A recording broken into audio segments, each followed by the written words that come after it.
नाम संकीर्तन की श्रील प्रभुपाद की समवेत भक्तवृंद की जय। श्री श्री गुरु गौरांग की जय। ಈ ಶ್ಲೋಕ ನಾವು ಪಠನೆ ಮಾಡೋಣ. ಎಲ್ಲರಿಗೂ ಕಾಣಿಸ್ತಾ ಇದೆಯಲ್ಲ? ಬೋರ್ಡ್ ಮೇಲಿನ ಶ್ಲೋಕ ಕಾಣಿಸ್ತಾ ಇದೆಯಾ?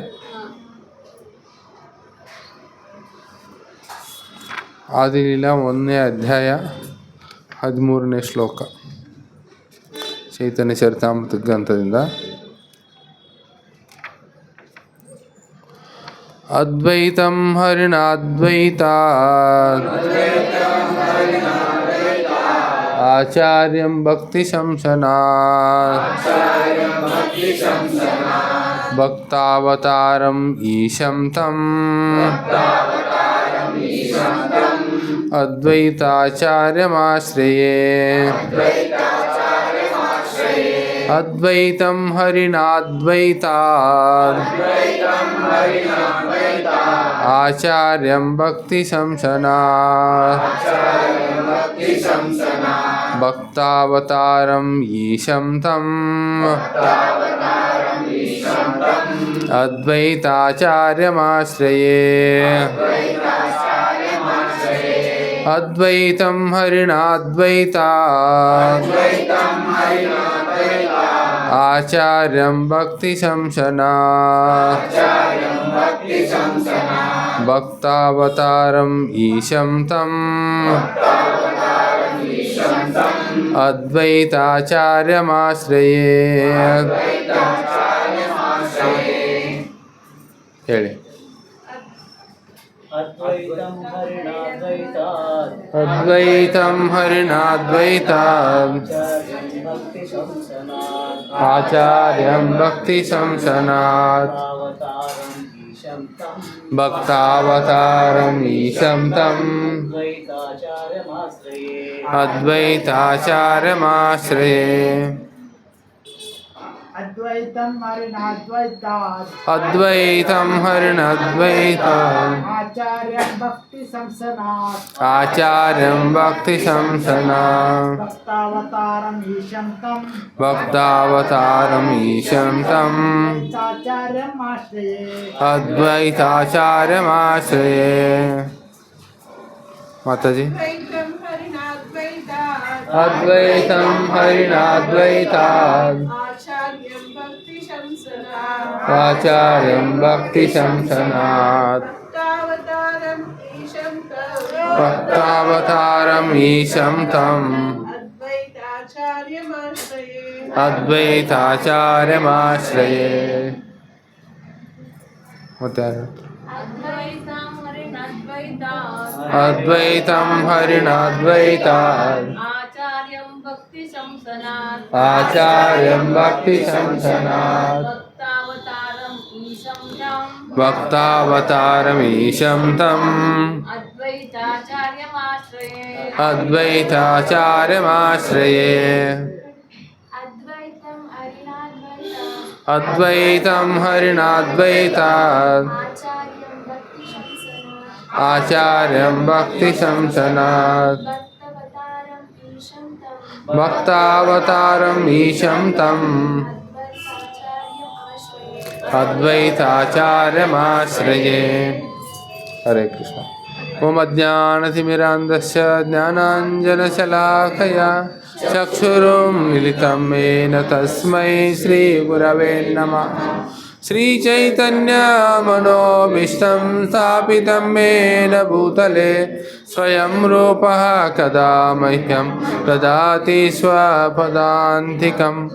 वन्देऽहं श्रीगुरो श्रीयुतापदकमलं श्रीगुरुन् वैष्णवांश्च श्रीरूपं साग्रजातं सहगणा रघुनाथान्वितं तं सजीवं साद्वैतं सावधूतं परिजना सहितं कृष्णचैतन्यदेवं श्रीराधा कृष्णपादान् सहगणा ललिता श्रीविशाखान्वितांश्च नमः ॐ विष्णुपादाय कृष्णप्रेष्ठाय भूतले श्रीमते भक्तिवेदान्तस्वामिन्निति नामिने नमस्ते सारस्वते देवे गौरवाणी प्रचारिणे निर्विशेष शून्यवादी अशातदेशतारिणे नमो महावदान्याय कृष्णप्रेमप्रदायते कृष्णाय कृष्णचैतन्य नाम्ने गौरत्विषे नमः।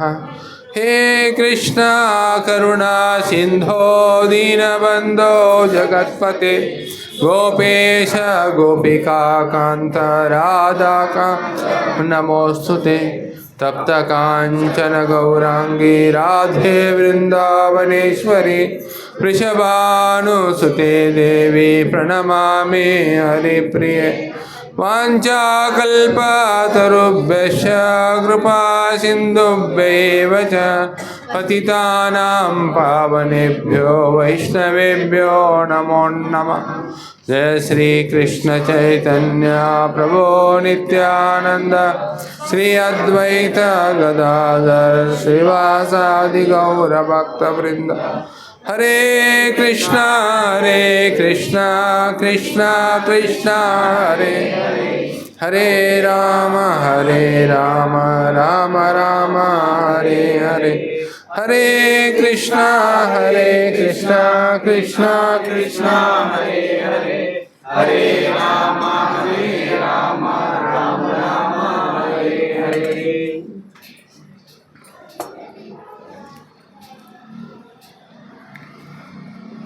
ಹರೇ ಕೃಷ್ಣ. ತಮ್ಮೆಲ್ಲರಿಗೂ ನಮ್ಮ ಶನಿವಾರ ಕಾರ್ಯಕ್ರಮದಲ್ಲಿ ತುಂಬ ಆದರ ಸ್ವಾಗತ. ಅದ್ವೈತಂ ಹರಿಣಾದ್ವೈತ ಆಚಾರ್ಯಂ ಭಕ್ತಿ ಸಂಸನಾತ್ ಭಕ್ತಾವತಾರಂ ಈಶಂ ತಂ ಅದ್ವೈತಾಚಾರ್ಯಂ ಆಶ್ರಯೇ. ಆ್ಯಕ್ಚುಲಿ ಈ ಶ್ಲೋಕದ ಅರ್ಥ ನೋಡೋಕ್ಕಿಂತ ಮುಂಚೆ ನಾನು ಅದ್ವೈತ ಆಚಾರ್ಯ ಒಂದು ಕಿರುಪರಿಚಯ ನಿಮ್ಗೆ ಕೊಡಬಯಸ್ತೆ. ನಾವು ಇದು ಅದ್ವೈತ ಆಚಾರ್ಯ ಅಂದರೆ ಇಲ್ಲಿ ಪಂಚತತ್ವದ ಫೋಟೋ ಇದೆ ನೋಡಿ, ಪಂಚತತ್ವ ಅಲ್ಲೂ ಇದೆ ನಮ್ಮ ವಾಲ್ಟ್ರಲ್ಲಿ. ಗೌರ್ನಿತಾಯಿ ಬಲಗಡೆಗೆ ಪಂಚತತ್ವ ಅಂದರೆ ಭಗವಂತ ಶ್ರೀಕೃಷ್ಣ ಚೈತನ್ಯ ಮಹಾಪ್ರಭು ಏನಿದ್ದಾರಲ್ಲ, ಕೃಷ್ಣ ಅವರು ಕಲಿಯುಗದ ಜನರು ಉದ್ಧಾರಕ್ಕೋಸ್ಕರ 5 ರೂಪದಲ್ಲಿ ಪ್ರಕಟ ಆದರು.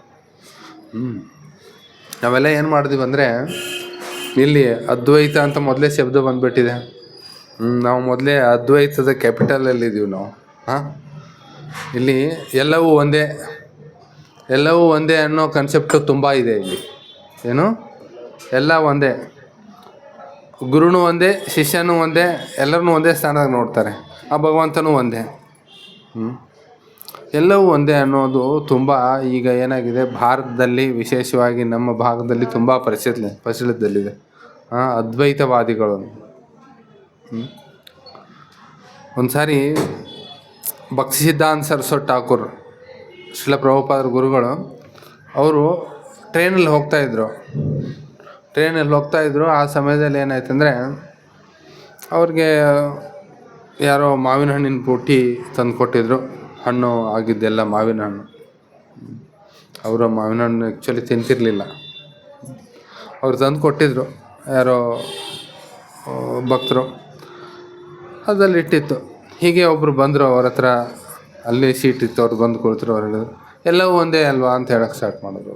ಎಲ್ಲವೂ ಒಂದೇ, ಸನ್ಯಾಸಿನೂ ಒಂದೇ, ಗೃಹಸ್ಥನೂ ಒಂದೇ, ಗುರುನೂ ಒಂದೇ, ಶಿಷ್ಯನೂ ಒಂದೇ, ನಾವೇ ದೇವರು, ದೇವರೇ ನಾವು, ಏನೇನೋ ಈ ರೀತಿ ಎಲ್ಲ.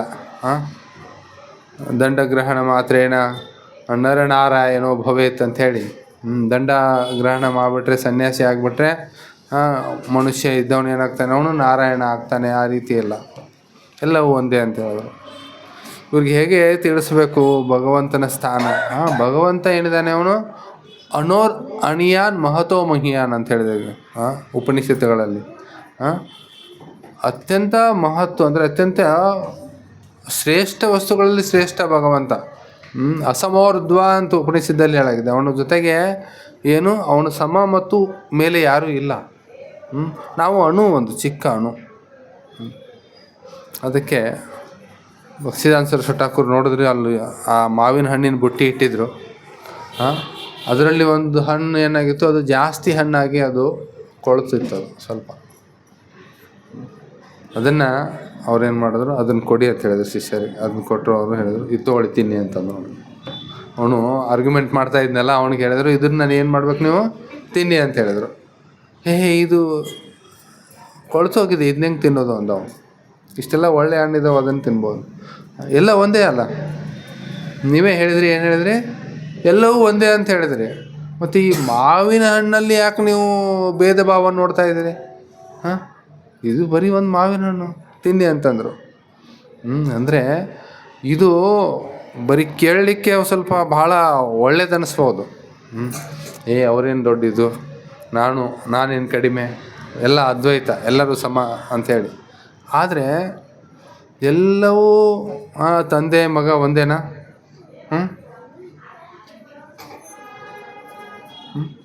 ತಂದೆ ಮಾಡಿದ ಮಗನಿಗೆ ಮಾಡೋಕ್ಕಾಗುತ್ತಾ?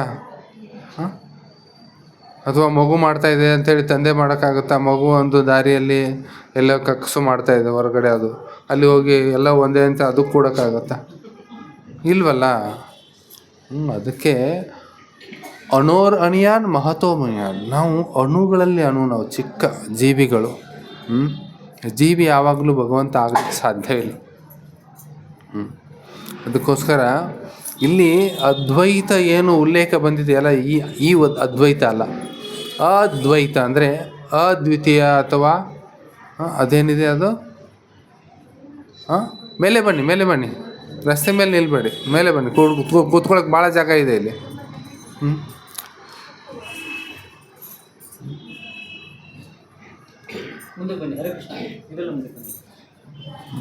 ಸೊ ಅದ್ವೈತ, ಇಲ್ಲಿ ಅದ್ವೈತ ಆಚಾರ್ಯರ ಬಗ್ಗೆ ನಾವು ಮಾತಾಡ್ತಾ ಇರೋದು. ಅದ್ವೈತ ಆಚಾರ್ಯ ಏನಿದಾರಲ್ಲ,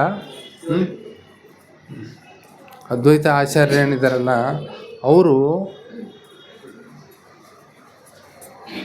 ಈ ಶ್ಲೋಕದಲ್ಲಿ ಅವರ ಪರಿಚಯನ ಕೊಡಲಾಗಿದೆ. ಅದ್ವೈತಾದ್ ಹರಿಣಾದ್ವೈತಾದ್. ಅದ್ವೈತ ಅಂದರೆ ಅದ್ವೈತ ಅಂಥೇಳಿ ಹೆಸರು, ಅವ್ರ ಹೆಸರು. ಯಾಕಂದರೆ ಹರಿನ ಅದ್ವೈತ ಆದವರು. ಹರಿ ಅಂದರೆ ಭಗವಂತನಿಂದ ಅಭಿನ್ನರಾದವರು, ಅಂದರೆ ಸ್ವಯಂ ಭಗವಂತ. ಹೇಳಾಗಿದೆ ಅವರು ಮಹಾವಿಷ್ಣುವಿನ ಅವತಾರ. ಭಗವಂತನ 3 ಅವತಾರಗಳಲ್ಲಿ, ಗುಣಾವತಾರಗಳಲ್ಲಿ ಮಹಾವಿಷ್ಣು ಅಥವಾ ಕಾರಣೋದಕಶಾಹಿ ವಿಷ್ಣು, ಯಾರ ಒಂದೊಂದು ಈ ರೋಮಕೂಪಗಳಿಂದ ಇಡೀ ಬ್ರಹ್ಮಾಂಡಗಳೇ ಬರ್ತವೆ ಅಂತ ಮಹಾವಿಷ್ಣು. ಆ ಮಹಾವಿಷ್ಣುವಿನ ಅವತಾರ ಅದ್ವೈತ ಆಚಾರ್ಯ.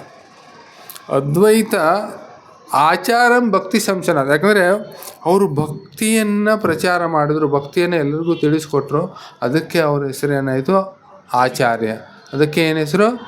ಅದ್ವೈತ ಆಚಾರ್ಯ.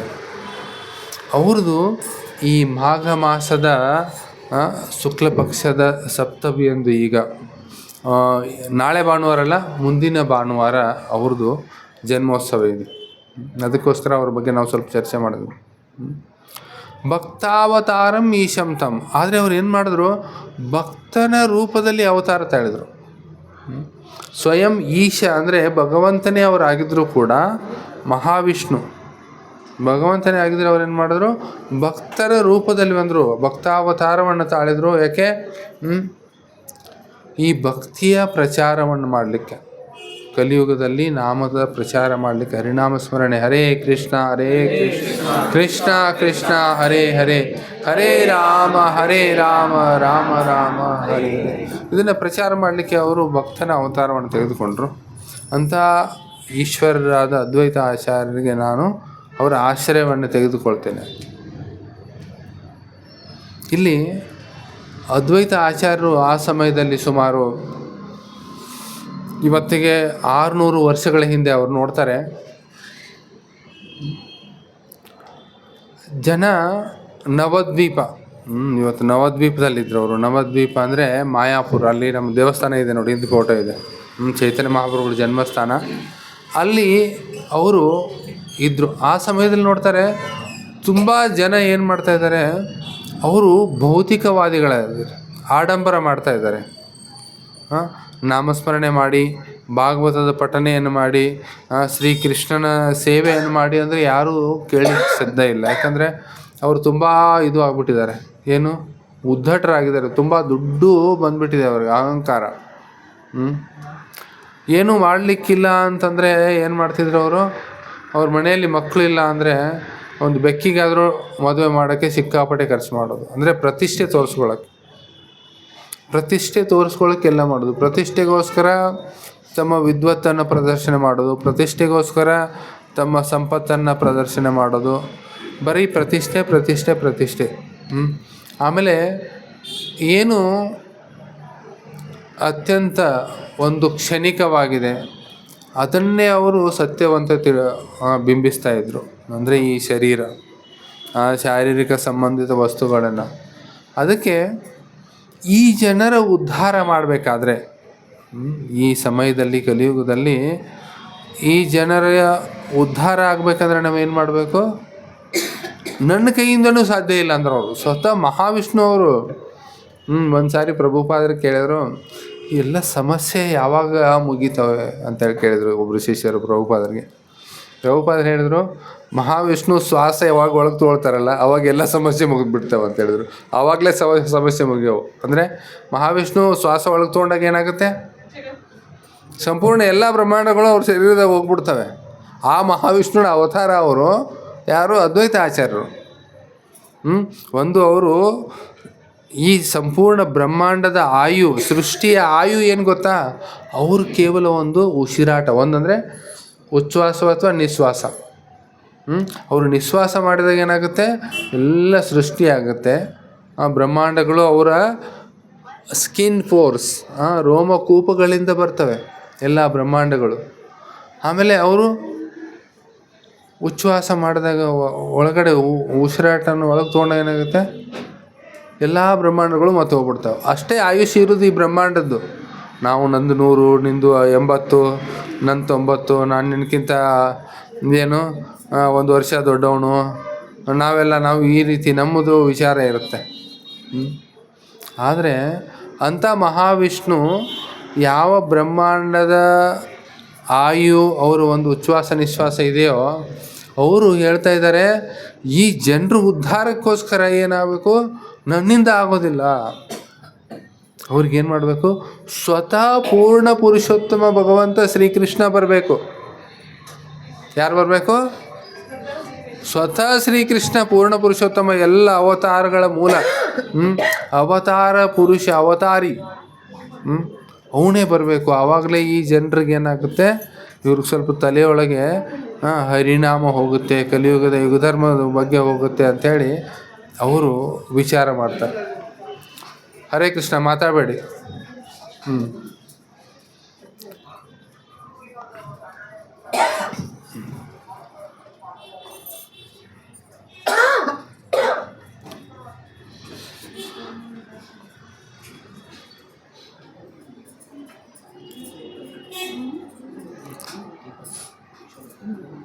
ಹರೇ ಕೃಷ್ಣ. ಯಜಮಾನ್ರಿ ನೀವು ಮುಂದೆ ಬರ್ರಿ, ಸ್ವಲ್ಪ ಇಲ್ಲಿ ಗ್ಯಾಪ್ ಇದೆ, ಬನ್ನಿ, ಇಲ್ಲಿ ಬನ್ನಿ, ಈ ಕಡೆ ಬನ್ನಿ, ಈ ಕಡೆ ಬನ್ನಿ. ಅಲ್ಲಿ ಮಾತೆಯರು ಭಾಳ ಇದ್ದಾರೆ.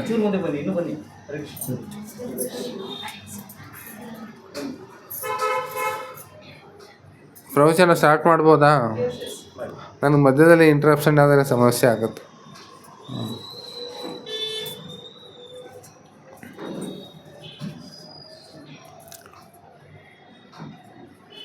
ಅಂಥ ಒಂದು ಮಹಾವಿಷ್ಣು ಭಗವಂತ ಸ್ವಯಂ ಅವ್ರು ಏನು ಹೇಳ್ತಾ ಇದ್ದಾರೆ? ಇವ್ರದ್ದು ಉದ್ಧಾರ ಆಗಬೇಕಂದ್ರೆ ಏನು? ಸ್ವಯಂ ಪರಿಪೂರ್ಣ ಪೂರ್ಣ ಪುರುಷೋತ್ತಮ ಭಗವಂತ ಶ್ರೀಕೃಷ್ಣ ಬರಬೇಕು. ನನ್ನ ಕೈಯಿಂದ ಆಗೋದಿಲ್ಲ ಕೆಲಸ ಅಂತ. ಅವರು ವಿಚಾರ ಮಾಡಿದರೆ ಏನು ಮಾಡಿಬಿಡೋದಾಗಿತ್ತು? ಒಂದು ಉಸಿರು ಒಳಗೆ ತೊಗೊಂಡ್ಬಿಡ್ಬೋದಾಗಿತ್ತು, ಎಲ್ಲ ಬ್ರಹ್ಮಾಂಡಗಳು ಒಳಗೆ ಹೋಗ್ತಿದ್ವು. ಆದರೆ ಅದನ್ನು ಮಾಡಲಿಕ್ಕೆ ಬಂದಿಲ್ಲ ಅವರು. ಅವ್ರಿಗೆ ಎಲ್ಲರಿಗೂ ಹರಿನಾಮ ಕೊಟ್ಟು ಅವರನ್ನು ಕಲಿಯುಗದ ಜೀವಿಗಳನ್ನು ಉದ್ಧಾರ ಮಾಡೋದಿದೆ. ಅದಕ್ಕೋಸ್ಕರ ಬಂದಿದ್ದಾರೆ. ಅದಕ್ಕೋಸ್ಕರ ಅವರು ಗೌತಮಿಯ ತಂತ್ರ ಅನ್ನೋ ಒಂದು ಗ್ರಂಥದಲ್ಲಿ ಅವರೊಂದು ಶ್ಲೋಕವನ್ನು ನೋಡ್ತಾರೆ. ತುಳಸಿ ಜಲ ಮಾತ್ರೇನ ಜಲಸ್ಯ ಚುಲುಕೇನವ ವಿಕ್ರೀಣಿತಂ ಸ್ವಮಾತ್ಮಾನಂ ಭಕ್ತೇಭ್ಯೋ ಭಕ್ತವತ್ಸಲಃ. ಅವರು ವಿಚಾರ ಮಾಡ್ತಾರೆ ಅಂದರೆ ಕೃಷ್ಣನನ್ನು ಪ್ರಕಟ ಮಾಡೋದು ಹೇಗೆ ಈಗ ಕಲಿಯುಗದಲ್ಲಿ? ಕೃಷ್ಣ ಸ್ವತಃ ಬಂದರೆ ಇವರು ಉದ್ಧಾರ ಆಗೋದು, ಅವ್ರನ್ನ ಪ್ರಕಟ ಮಾಡೋದು ಹೇಗೆ, ಅವ್ರನ್ನ ಹೇಗೆ ಕೂಗೋದು? ನೀವು ನಮ್ಮ ದೇಶದ ಪ್ರಧಾನಮಂತ್ರಿಗೆ ಕರಿಬೇಕಪ್ಪ ನಮ್ಮ ಮನೆಗೆ ಅಂತಂದರೆ ನಾವು ಕರೆದ್ರೆ ಬಂದುಬಿಡ್ತಾರೆ ಅವರು? ಕರೆದ್ರೆ ಬಂದುಬಿಡ್ತಾರಲ್ಲ. ಇವತ್ತು ರಾತ್ರಿ SMS ಮಾಡಿರಿ, ಬೆಳಗ್ಗೆ ಅವರು ಹಾಜರಿರ್ತಾರೆ ಇಲ್ಲಿ. ಹಾಗಾಗತ್ತಾ? ಇಲ್ಲಲ್ಲ. ಆದರೆ ಭಗವಂತ ಎಷ್ಟೊಂದು ಕರುಣಾಳು ನೋಡಿ ಕೃಷ್ಣ. ಅವ್ರು ಈ ಶ್ಲೋಕ ನೋಡಂದರೆ ತುಳಸಿ ದಳ ಮಾತ್ರೇನ ಜಲಸ್ಯ ಚುಲುಕೇನವ. ಚುಲುಕೇನಂದ್ರೆ ಒಂದು ಬೊಗಸೆ ನೀರು, ಒಂದು ಗಂಗಾಜಲ ಒಂದಿಷ್ಟು, ಒಂದು ತುಳಸಿ ದಳವನ್ನು ಭಗವಂತನಿಗೆ ಸಮರ್ಪಣೆಯನ್ನು ಮಾಡಿದ್ರೆ ಏನಾಗುತ್ತೆ? ವಿಕ್ರೀಣಿತಂ ಸ್ವಮಾತ್ಮಾನಂ. ಭಗವಂತ ತನ್ನನ್ನು ತಾನೇ ಅವನು ಮಾರ್ಕೊಂಡು ಬಿಡ್ತಾನಂತೆ. ಭಗವಂತನ ವ್ಯಾಲ್ಯೂ ಏನು? ಭಗವಂತನ ಪ್ರಾಪ್ತಿ ಮಾಡ್ಕೊಳ್ಳೋದು ಒಂದು ತುಳಸಿ ದಳ, ಒಂದಿಷ್ಟು ಬೊಗಸೆ ನೀರು. ಆದರೆ ಅದನ್ನು ನಾವು ಏನು ಮಾಡಬೇಕು? ಭಗವಂತನ ಪ್ರಸನ್ನತೆಗೋಸ್ಕರ, ಅಂದರೆ ಭಗವಂತನ ವಶ ಮಾಡ್ಕೋಬೇಕು ಅಥವಾ ಅವನು ಖರೀದಿ ಮಾಡಬೇಕನ್ನೋ ಭಾವನೆಯಿಂದ ಅಲ್ಲ, ಅಂದರೆ ಸೇವಾ ಮನೋಭಾವದಿಂದ ನಾವು ಮಾಡಬೇಕು. ನಾವೀಗ ಜಪ ಮಾಡ್ತೀವಿ ಅಥವಾ ನಾವೇನೋ ಡೊನೇಷನ್ ಕೊಡ್ತೀವಿ, ನಾವು ಕಸ ಗೂಡಿಸ್ತೀವಿ, ಅಥವಾ ನಾವೇನೋ ಶೃಂಗಾರ ಮಾಡ್ತೀವಿ, ಭಗವಂತಂದು ಆರತಿ ಮಾಡ್ತೀವಿ. ಇದರಲ್ಲಿ ಅಹಂಕಾರ ಇರಬಾರ್ದು. ನಾವೇನು ಮಾಡಬೇಕು? ಶುದ್ಧ ಹೃದಯದಿಂದ, ವಿನಮ್ರತೆಯಿಂದ ನಾವು ಯಾವಾಗ ಭಗವಂತನಿಗೆ ಇದನ್ನು ಸ್ವಲ್ಪ ನಾವು ಆರತಿ ಮಾಡಲಿಕ್ಕಿಲ್ಲ, ಕೇವಲ ಕಸ ಗೂಡಿಸೋದ್ರೊಳಗೂ ಹೇಳ್ತಾರೆ ಪ್ರಭುಪಾದರು ನಮಗೆ ಅಹಂಕಾರ ಬರ್ಬೋದು ಅಂತೇಳಿ. ಅಂದರೆ ನಾನು ಎಷ್ಟು ಚೆನ್ನಾಗಿ ಕಸ ಗೂಡಿಸ್ತೀನಿ ನೋಡು. ಅವ್ರು ಕಸ ಗುಡಿಸಿದ್ರೆ ಏನಾಗಿರುತ್ತೆ, ಅಲ್ಲಿ ಒಂದು ಏನೋ ಉಳಿದ್ಬಿಟ್ಟಿರುತ್ತೆ, ಆ ಮೂಲೆ ಅವರು ಕ್ಲೀನ್ ಮಾಡೋಂಗಿಲ್ಲ, ಈ ಮೂಲೆ ಒಳಗೆ ಏನೋ ಉಳಿಸ್ಬಿಟ್ಟಿರ್ತಾರೆ, ಅವ್ರಿಗೆ ಕಸ ಸರಿಯಾಗಿ ಹೊಡಿಯೋಕ್ಕೆ ಬರೋಲ್ಲ, ಕಸ ಗುಡ್ಸೋಕ್ಕೆ ಬರೋಲ್ಲ. ನಾನು ಕಸ ಗುಡಿಸಿದ್ರೇ ಪರ್ಫೆಕ್ಟ್ ಅದು. ಅಂದರೆ ಅದರೊಳಗೂ ನಮ್ಗೆ ಅಹಂಕಾರ ಬರ್ಬೋದಂತೆ, ಮಿಕ್ಕಿದ ವಿಷಯಗಳಲ್ಲಿ ಏನು. ಅದಕ್ಕೋಸ್ಕರ ನಾವು ಏನೇ ಸೇವೆ ಮಾಡಿದ್ರೇನು ವಿನಮ್ರತೆಯಿಂದ ಮಾಡಬೇಕು. ವಿನಮ್ರತೆಯಿಂದ ಯಾವಾಗ ನಾವು ಭಗವಂತನಿಗೆ ಸೇವೆಯನ್ನು ಮಾಡ್ತೀವಿ, ಅವಾಗ ಭಗವಂತ ಪ್ರಸನ್ನ ಆಗ್ತಾರೆ. ನಾವು ವಿನಮ್ರತೆಯಿಂದ ಭಕ್ತಿಪೂರ್ವಕವಾಗಿ ಒಂದು ತುಳಸಿ ದಳ ಮತ್ತು ಒಂದಿಷ್ಟು ನೀರನ್ನು ಭಗವಂತನಿಗೆ ಸಮರ್ಪಣೆ ಮಾಡಿದ್ರೆ ಏನಾಗ್ತಾರೆ? ಭಗವಂತ ಪ್ರಸನ್ನ ಆಗ್ತಾರೆ. ಈ ಗಂಗಾ ನೀರಿದೆ, ಗಂಗಾ ನೀರನ್ನು ನಾವು ಹೋಗ್ತೀವಿ, ಗಂಗೆ ಪೂಜೆ ಮಾಡ್ಬೇಕಾದ್ರೆ ನೋಡ್ತೀವಿ, ಬೊಗಸೆಯಲ್ಲಿ ತೊಗೊಂಡು ಮಂತ್ರ ಹೇಳಿ ನಾವು ನೀರನ್ನು ಗಂಗೆಯಲ್ಲಿ ಬಿಡ್ತೀವಿ. ನಾವು ಒಂದು ಬೊಗಸೆ ನೀರು ತೊಗೊಳೋದ್ರಿಂದ ಗಂಗೆ ಏನು ಖಾಲಿಯಾಗಿ ಹೋಗೋದಿಲ್ಲ. ಅಥವಾ ನಾವು ಬೊಗಸೆ ನೀರು ಅದರೊಳಗೆ ಬಿಡೋದ್ರಿಂದ ನಾವು ನಮ್ಮ ಮನೆಗೆ ತೊಗೊಂಡು ಹೋಗ್ಬೋದು, ಚೊಂಬು ತೊಗೊಂಡು ಹೋಗ್ಬೋದು. ನೀನು ತೊಗೊಳೋದಿಲ್ಲ, ನಾವು ಮನೆಯಿಂದ ತಂದೀವಿ ಅಂತೇಳಿ ಹೋಗಿ ಅಲ್ಲೇ ಒಂದು ಚೊಂಬು ನೀರು ಹಾಕಿದರೆ ಏನು ಗಂಗೆಯೊಳಗೆ ನೀರು ಹೆಚ್ಚಾಗಿ ಬಿಡೋದಿಲ್ಲ. ಅದಕ್ಕೆ ಇದು ಏನು, ಎಲ್ಲವೂ ನಮಗೇನೇ ಶಕ್ತಿ ಇದ್ದರೂ, ಏನೇ ನಮ್ಮಲ್ಲಿ ಸಾಮರ್ಥ್ಯ ಇದ್ದರೂ ಅದು ಭಗವಂತನಿಂದ ಬಂದಿದ್ದು. ಭಗವಂತನಿಗೆ ಅದನ್ನು ವಿನಮ್ರತೆಯಿಂದ ನಾವು ಏನು ಮಾಡಬೇಕು? ಸೇವಾ ಮನೋಭಾವದಿಂದ ಅದನ್ನು ಸಮರ್ಪಣೆ ಮಾಡಬೇಕು. ಆಗ ಭಗವಂತ ಏನಂತಾನೆ? ಭಾಳ ಯಾವ ರೀತಿ ಭಗವದ್ಗೀತೆಯಲ್ಲಿ ಭಗವಂತ ಹೇಳ್ತಾನೆ, ಪತ್ರಂ ಪುಷ್ಪಂ ಫಲಂ ತೋಯಂ ಯೋ ಮೇ ಭಕ್ತ್ಯಾ ಪ್ರಯಶ್ಯತಿ ತದಹಂ ಭಕ್ತಿ ಉಪಹೃತಂ ಅಶ್ನಾಮಿ ಪ್ರಯತಾತ್ಮನಃ. ಯಾರಾದರೂ ಪ್ರೀತಿ ಮತ್ತು ಭಕ್ತಿಯಿಂದ ನನಗೆ ಒಂದು ಸ್ವಲ್ಪ ಹೂವು, ಹಣ್ಣು, ಒಂದು ಎಲೆ ಅಥವಾ ಸ್ವಲ್ಪ ನೀರನ್ನು ಅರ್ಪಣೆ ಮಾಡಿದ್ರೆ ನಾನೇನು ಮಾಡ್ತೇನೆ? ಅದನ್ನು ನಾನು ಸ್ವೀಕಾರ ಮಾಡ್ತೇನೆ ಅಂತ ಹೇಳ್ತಾರೆ. ಅಂದರೆ ಅದು ಯಾರು, ನಾವು ಇವೆಲ್ಲ ಇದಾವಲ್ಲ ನ್ಯಾಚುರಲ್ ಐಟಮ್ಸು, ಅವನ್ನೆಲ್ಲ ನಮ್ಮ ಇದರಲ್ಲಿ ಫ್ಯಾಕ್ಟ್ರಿಯಲ್ಲಿ ಮಾಡೋಕ್ಕಾಗೋದಿಲ್ಲ ಅವನು. ಅವೆಲ್ಲ ಭಗವಂತನ ದೇಣಿಗೆ ಅದು. ಸೂರ್ಯನ ಬೆಳಕು, ಈ ಗಾಳಿ, ಚಂದ್ರನ ಬೆಳಕು ಏನೇ ಇರಲಿ, ಭಗವಂತ ಹೇಳ್ತಾನೆ ಪ್ರಭಾಸ್ಮಿ ಶಶಿ ಸೂರ್ಯಯೋ. ಸೂರ್ಯ ಮತ್ತು ಚಂದ್ರ ಇರುವಂಥ ಬೆಳಕು ಕೂಡ ನಾನೇ ಅಂತ ಹೇಳ್ತಾನೆ ಭಗವದ್ಗೀತೆಯಲ್ಲಿ. ಎಲ್ಲವೂ ಭಗವಂತನಿಂದ ಬಂದಿದೆ. ಅದನ್ನು ಭಗವಂತನಿಗೆ ನಾವು ಭಕ್ತಿಪೂರ್ವಕವಾಗಿ ಅರ್ಪಣೆ ಮಾಡಿದಾಗ ಭಗವಂತ ಪ್ರಸನ್ನ ಆಗ್ತಾನೆ. ಈ ಶ್ಲೋಕವನ್ನು ನೋಡಿಬಿಟ್ಟು ಅದ್ವೈತಾಚಾರ್ಯ ಏನು ಮಾಡಿದ್ರು, ಅವರು ಭಕ್ತಿಪೂರ್ವಕವಾಗಿ ಭಗವಂತನಿಗಿಂದ ಅರ್ಪಣೆ ಮಾಡಿ ಅವರು ಹೃದಯಪೂರ್ವಕವಾಗಿ ಗಟ್ಟಿ ಧ್ವನಿಯಲ್ಲಿ ಕೂಗಿದರು, ಕೃಷ್ಣ ಕೃಷ್ಣ ಕೃಷ್ಣ. ಕೂಗಬೇಕು, ನಾವು ಗಟ್ಟಿ ಧ್ವನಿಯಲ್ಲಿ ಕೂಗಬೇಕು. ಹೃದಯದಿಂದ ಕೂಗಬೇಕು. ಕೃಷ್ಣನಿಗೆ ಕೇಳಿಸ್ಬೇಕಲ್ಲ ಅದು. ಕೃಷ್ಣ ಎಲ್ಲಿದ್ದಾನೆ? ಗೋಲೋಕ್. ಗೋಲೋಕ ಅಂದರೆ ತುಂಬ ಉಚ್ಚ, ವೈಕುಂಠದಲ್ಲೇ ಎತ್ತರವಾದದ್ದು, ಕೊನೆಗಿರೋ ಲೋಕ ಅದು.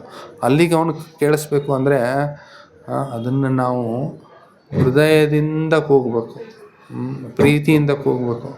ಆ ರೀತಿ ಅವರು ಹೂಂಕಾರ ಮಾಡಿ ಕೂಗಿದ್ರು, ಕೃಷ್ಣ ನೀನೇ ಪ್ರಕಟ ಆಗಬೇಕು, ಈ ಜನರು ಉದ್ಧಾರಕ್ಕೆ ಕಲಿಬೇಕು ಅಂತೇಳಿ.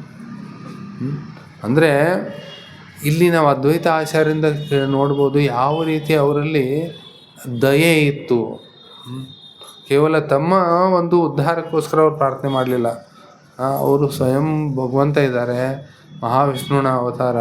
ಅವ್ರು ಏನು ಮಾಡ್ತಾಯಿದ್ದಾರೆ, ಎಲ್ಲರ ಉದ್ಧಾರಕ್ಕೋಸ್ಕರ ಅವರು ಭಗವಂತನಿಗೆ ಮೊರೆ ಇಡ್ತಾ ಇದ್ದಾರೆ, ಕೂಗ್ತಾ ಇದ್ದಾರೆ, ಭಗವಂತನ ನಾಮಸ್ಮರಣೆ ಮಾಡ್ತಾ ಇದ್ದಾರೆ, ಅವನಿಗೆ ಗಂಗಾಜಲ ಮತ್ತು ತುಳಸಿಯನ್ನು ಅರ್ಪಣೆ ಮಾಡ್ತಾ ಇದ್ದಾರೆ. ಈ ರೀತಿ ಅದ್ವೈತ ಆಚಾರ್ಯರು ಕೂಗಿನಿಂದ ನಾನು ಇಳಿದು ಬಂದೆ ಅಂತ ಚೈತನ್ಯ ಮಹಾಪ್ರಭು ಹೇಳ್ತಾರೆ. ಸ್ವಯಂ ಶ್ರೀಕೃಷ್ಣ ಮಧ್ಯದಲ್ಲಿದ್ದಾರೆ ಈ ಪಂಚರತ್ನ ಫೋಟೋದಲ್ಲಿ. ಇಲ್ಲಿ ಕೊನೆಗೆ ಇರೋರು ಅದ್ವೈತ ಆಚಾರ್ಯ, ಗಡ್ಡದವ್ರು ಇದ್ದಾರೆ ನೋಡಿ. ಅಂದರೆ ಅವರು ಅದ್ವೈತ ಆಚಾರ್ಯ ಚೈತನ್ಯ ಮಹಾಪ್ರಭುಗಳ ತಾತನಷ್ಟು ವಯಸ್ಸಾಗಿತ್ತು ಅವ್ರಿಗೆ. ಅವರು ಚೈತನ್ಯ ಮಹಾಪ್ರಭುಗಳು ಪ್ರಕಟರಾದಾಗ ಸೊ ಅವರು ಆ ರೀತಿ ಕೂಗ್ತಾರೆ. ಅವರ ಕೂಗಿಗೋಸ್ಕರ ನಾನು ಇಳಿದು ಬಂದೆ ನನ್ನ ಚೈತನ್ಯ ಮಹಾಪ್ರಭು ಹೇಳ್ತಾರೆ. ಎಲ್ಲ ಕಲಿಯುಗದ ಜೀವಿಗಳಿಗೆ ಹರೇ ಕೃಷ್ಣ ಕೃಷ್ಣ ಕೃಷ್ಣ ಹರೇ ಹರೇ, ಹರೇ ರಾಮ ರಾಮ ರಾಮ ಹರೇ ಹರೇ. ಕ್ರಿಸ್ತಿಶಕ 1510 ಇಸ್ವಿಯಲ್ಲಿ ಚೈತನ್ಯ ಮಹಾಪ್ರಭುಗಳು ಈ ಜೀವಿಗಳ ಉದ್ಧಾರಕ್ಕೋಸ್ಕರ ಅವ್ರೇನು ಮಾಡಿದ್ರು, ಕಲಿಯುಗದ ಜೀವಿಗಳ ಉದ್ಧಾರಕ್ಕೋಸ್ಕರ ಅವರು ಸನ್ಯಾಸವನ್ನು ತೆಗೆದುಕೊಂಡ್ರು. ಅದು ಯಾವಾಗ? ಈ ಮಕರ ಸಂಕ್ರಾಂತಿ ದಿವಸ. ಮೊನ್ನೆ ಹೋಯ್ತಲ್ಲ ಮಕರ ಸಂಕ್ರಾಂತಿ. ಇವತ್ತಿಗೆ ಚೈತನ್ಯ ಮಹಾಪ್ರಭುಗಳು ಸನ್ಯಾಸ ತೆಗೆದುಕೊಂಡು 516 ವರ್ಷಗಳಾದವು. 2026ಕ್ಕೆ 516 ವರ್ಷ ಆಯಿತು. ಅದು ಯಾರು? ಈ ದ್ವೇಷಿಗಳು ಅಂಥ ಎಲ್ಲ ಜನರು ಉದ್ಧಾರಕ್ಕೋಸ್ಕರ ಚೈತನ್ಯ ಮಹಾಪ್ರಭುಗಳು ಸನ್ಯಾಸ ತೆಗೆದುಕೊಂಡು ಅದ್ವೈತ ಆಚಾರ್ಯರ ಒಂದು ಕೂಗನ್ನು ಕೇಳಿ ನಾನು ಬಂದಿದ್ದೀನಿ ಅಂತ ಅವ್ರು ಹೇಳ್ತಾರೆ.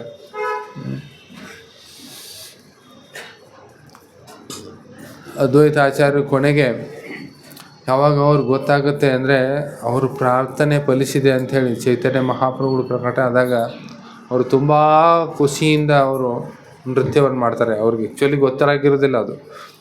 ಚೈತನ್ಯ ಮಹಾಪ್ರಭು 14-16 ವರ್ಷಗಳ ಅವರು ಆಗಿ ಹರಿನಾಮ ಪ್ರಚಾರ ಪ್ರಾರಂಭ ಮಾಡುವವರೆಗೆ ಅವ್ರಿಗೆ ಗೊತ್ತೇ ಇರೋದಿಲ್ಲ ಇವರೇ ಚೈತನ್ಯ ಮಹಾಪ್ರಭು, ಇವರೇ ನನ್ನ ಕೂಗಿಯಿಂದ ಬಂದಿದ್ದವರು ಅಂತೇಳಿ.